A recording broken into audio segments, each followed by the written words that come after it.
light heavyweight instead of welterweight? I mean, what that did to your body and how it makes you feel at light heavyweight now? I can eat, I can smile, I can be happy, I can make my family happy, I can make my friends happy, my team happy, my coaches happy. And that's the difference, because when I was fighting at 170, I wasn't doing any of that. I had everybody worried.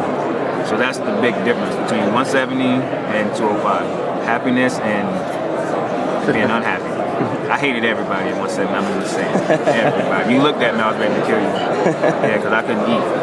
And that, if you can't eat, you get kind of cranky. Awesome, thanks very much. Good luck. Hey Jay, what's going on, man? What's up, boss? You said your family down from Georgia, right? Yeah. What part? Dublin. Dublin? But the city is Dublin, Georgia. The town is Wrench, Georgia. Okay. So you hang out in the A from time to time, right? Sometimes, yeah.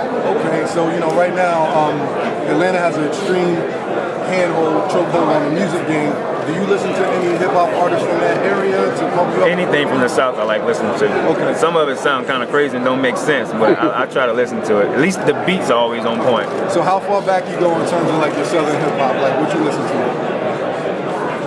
I think when I was growing up, it was like, Little John and all those guys when they first started. When they were just making beats and just had a chorus. They didn't even have no lyrics. It was just a chorus. You know what I'm saying? A hook. That was all it was. Just other things. I remember when Tupac was around, even though he ain't from the South, but I still remember, I Get Around and stuff like that. That's back in the day. You know what I'm saying? Master P. All of them. I see on your IG you post pictures of your dog sometimes, right? Yeah. So what kind of, do you have a kennel or do you just have dogs? Romo Time Kennel. Oh, can you talk more about it? Like, I got American Bullies, man. They're not pit bulls, you know what I'm saying? Pit bulls have a certain standard. We call ours bullies, exotics, micros. It just depends on the size and the height and the head shape. Everything just depends on, what you want to call it. My dogs range from probably 10 inches tall to 13 inches tall. They probably get up to about 40, 50 pounds. But they're little tanks, that's it. How long have you been into raising? Is it something that you've done since? Well, I was raised on a small farm. You know what I'm saying? I had every type of mutt you can possibly think of. Never had a purebred dog. And I had, chickens, I had cows, I had goats, I got a pond, you know what I'm saying? And I'm just a country boy. All right, so going from a small farm with the pond and the chickens and the goats to now where you have the media around the world looking at you in your shining moment, like, do you feel like extra pressure that you have to do all the media obligations, or is it something that just comes with the territory? It comes with the territory. I feel like, I'm very blessed to be in this situation because a lot of people that come from small towns don't even get to see the real world. Like, I got a lot of my boys, they were good athletes, had scholarships, and I was the only one that took my scholarship and did something with it. And now my boys are like, most of them haven't even been out of the state of Georgia. We got Tennessee, Alabama, Florida right there, South Carolina. They never seen those states ever.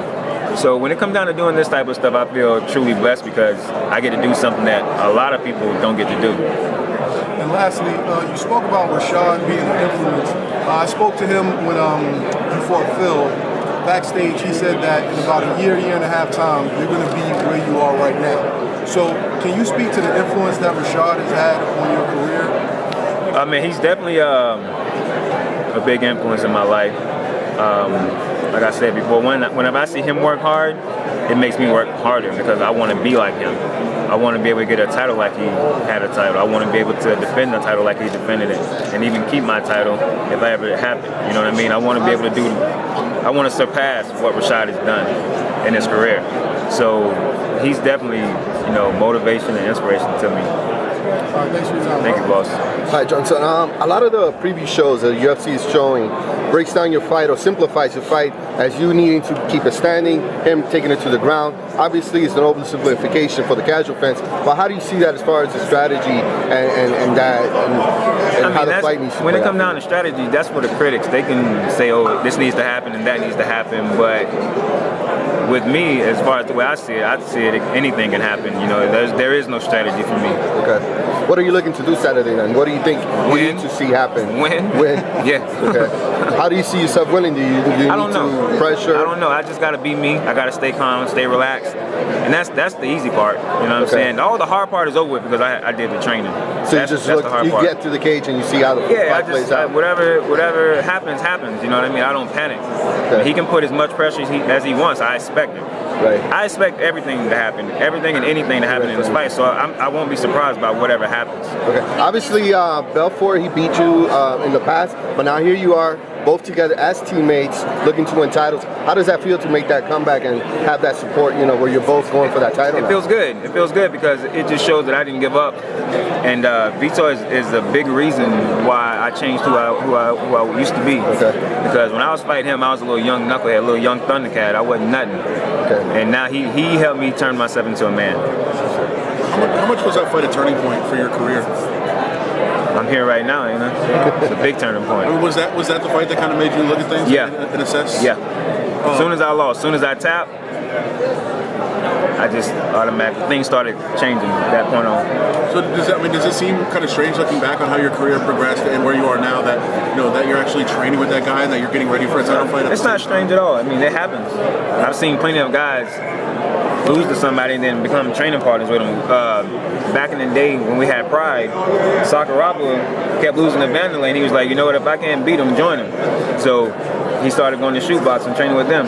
What did you change? What have you changed? Everything, my mentality, my lifestyle, people that I'm around, I used to be around, people who I thought I trust, everything changed. Have you and Vitor kind of discussed, you know, both of you fighting for a title the same night and how important it is to you guys in the camp and everything?